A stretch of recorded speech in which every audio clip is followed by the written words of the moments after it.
Good morning, welcome back to my channel. তো তোমরা এখন কি করছো?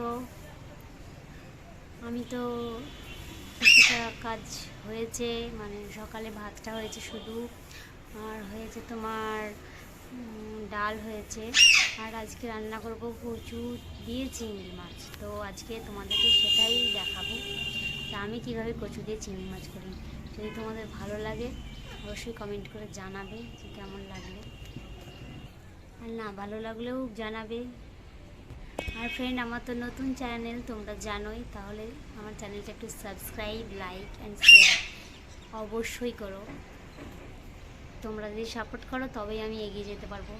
তো চলো আজকের রান্নাটা তোমাদেরকে নিয়ে শুরু করি, তোমরা আমার সাথে থেকো। আর চলো, কেমন লাগবে দেখবে রান্নাটা। আমার তো খুব ভালো লাগে, আশা করি তোমাদেরও খুব ভালো লাগবে, অবশ্যই ট্রাই করবে। চলো রান্নাটা করি। এখানে দেখতে পাচ্ছ কিছু মশলা আছে, রসুন বাটা, গোটা জিরে, জিরে গুঁড়ো, লঙ্কা গুঁড়ো, লবণ, আর আছে এখানে পেঁয়াজ বাটা, দুটো পেঁয়াজ বাটা। এখানে আছে তেলের মধ্যে জিরে ফোড়ন আমি দিয়ে দিয়েছি। আর এদিকে গোটা মানে চিংড়ি মাছগুলো বেছে রেখেছি, এদিকে কচুটাকেও কেটে রেখে দিয়েছি। তো এই যে আমি জিরেটা তেলে দিয়ে দিয়েছিলাম, এবার আমি পেঁয়াজ বাটাটা দিয়ে দিলাম। পেঁয়াজ বাটাটা কিছুক্ষণ নাড়িয়ে নেবো, তারপর আমি মশলাগুলো একে একে দিয়ে দেবো, আমি একসঙ্গেই দিয়ে দেবো সব।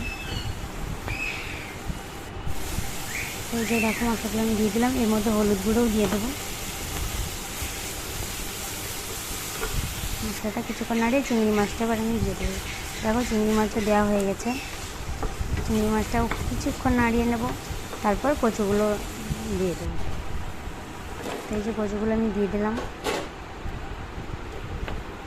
কচুগুলো দেওয়ার পরে কিছুক্ষণ কষিয়ে নেব। কচু কিন্তু তোমরা সেদ্ধ করেও এর মধ্যে ঢেলে দিতে পারো, দিয়ে বেশি নাড়াচাড়া করা যাবে না, একটু জল দিয়ে দেবে, কিছুক্ষণ সিমে দিয়ে ফুটিয়ে নামিয়ে নিতে পারো, খুব সুন্দর লাগবে তাহলেও।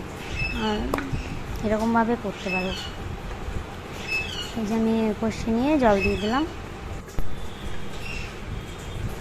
তো এবার আমি ঢাকা দিয়ে দেবো, আর গ্যাসে হলে একটু হাই ফ্লেমে দেবে, পরে একটু আস্তে করে দিয়ে দেবে, সিমে দিয়ে দেবে, তাহলে কচুটা ফাটাফাটি হয়ে ভালোভাবে সেদ্ধ হবে, আর খুব একটা ঝোল ঝোল হবে না, মাখা মাখা।